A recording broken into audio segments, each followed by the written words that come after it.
Kino Preview Prasklé mouchy. Dnes vám představíme 3 nové filmy, které k nám zanedlouho dorazí do kin. Prvním snímkem je Rocky Balboa, šampion v těžké váze, který si během 5leté série šáhl na vrchol i úplné dno. V dalším filmu, tentokrát režiséra Tonyho Scotta, který se objeví v kinech až začátkem ledna 2007, se představí především Denzel Washington. Posledním snímkem je Hollywoodland režiséra Alana Kaltera. What are these? These marks. All you do, beat himself up before shot.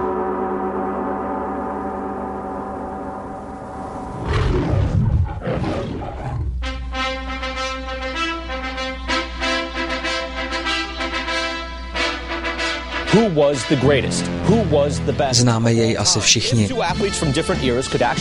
Šampion v těžké váze, který si během 5dílné série šáhl na vrchol i úplné dno svých sil, poznal radost i zklamání a zažil nespočet výher a proher. Muž, jehož boxerské umění fascinovalo 2 generace filmových fanoušků po celém světě. Mějte se na pozoru, italský hřebec a bijec Rocky Balboa se vrací do ringu. Takhle úderný trailer už nikdo asi nečekal. Pryč jsou strnulé záběry na oči hlavního představitele, máme zde dynamickou jízdu plnou vytýčených replik, bravurní montáže a také magickou hudbu, při níž se vám ježí chloupky na zátilku. Pokud mají filmové ukázky někdy skutečně takovou sílu, že začnete věřit i projektům, o kterých jste se dříve vyjadřovali přinejmenším arogantně, tak tohle je jedna z nich. Držíme palce, Rocky. Joints, so sparring is out. I had that problem. So what we'll be calling on is blunt force trauma. Let's start building some hurting bombs. The greatest underdog story of our time is back for one final round.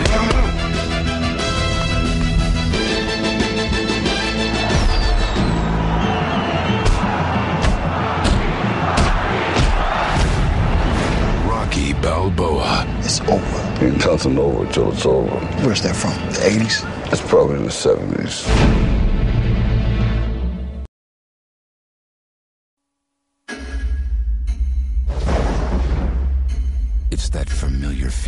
Tony Scott je tvůrce, který opravdu nelení. Ještě jsme se ani pořádně nestačili užít Muže v ohni nebo Domino a už se na nás řídí science fiction Déjà Vu, s nímž se prý Tony chce lehce ukáznit.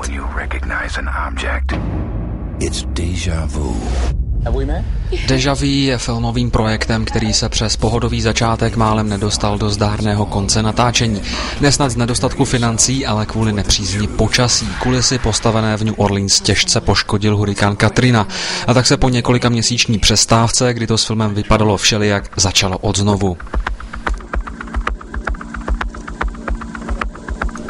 K samotnému příběhu. V budoucnosti jsou cesty časem tam a zpět nezbytnou součástí prosazování práva. Agenti Doug Kerling a Prince Bera cestují do minulosti, aby zastavili fanatického teroristu Ersteda, který chce do povětří vyhodit trajekt se stovkami lidí. Kerling, kterého stvárnil Denzel Washington, se během cesty do minulosti zamiluje do tajemné ženy Claire, o níž později zjistí, že má být v budoucnu na oné lodi. Co udělá, aby se Ersted dostal za katr a stovky lidí byly zachráněny? Na to si už musíte počkat na začátek příštího roku, kdy se film dostane do kin.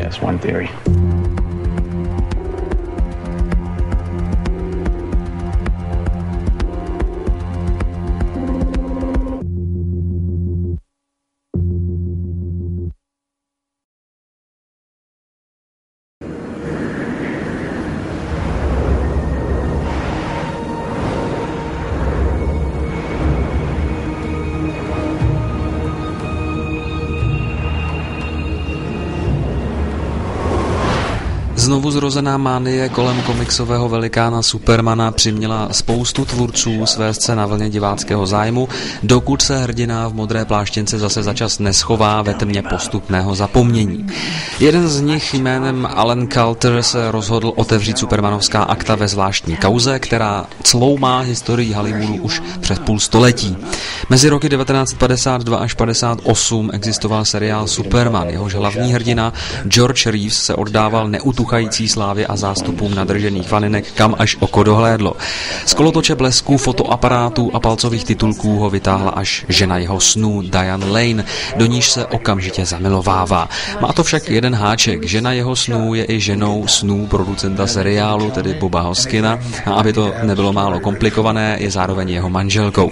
Snad právě tenhle nešťastný vztah by mohl být klíčem k záhadě, proč se Reeves v roce 1958 zastřelil nebo byl zastřelen. Po stopách tohoto rébusu se vydává soukromé očko s tváří Adriana Brodyho, typicky zadumaný detektiv v odměřeném klobouku, který si vyrobí tisíce potenciálních tezí z jedné mrzké stopy.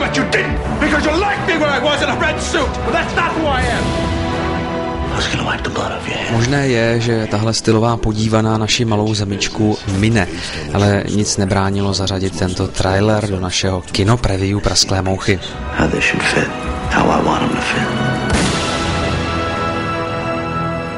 Hollywoodland.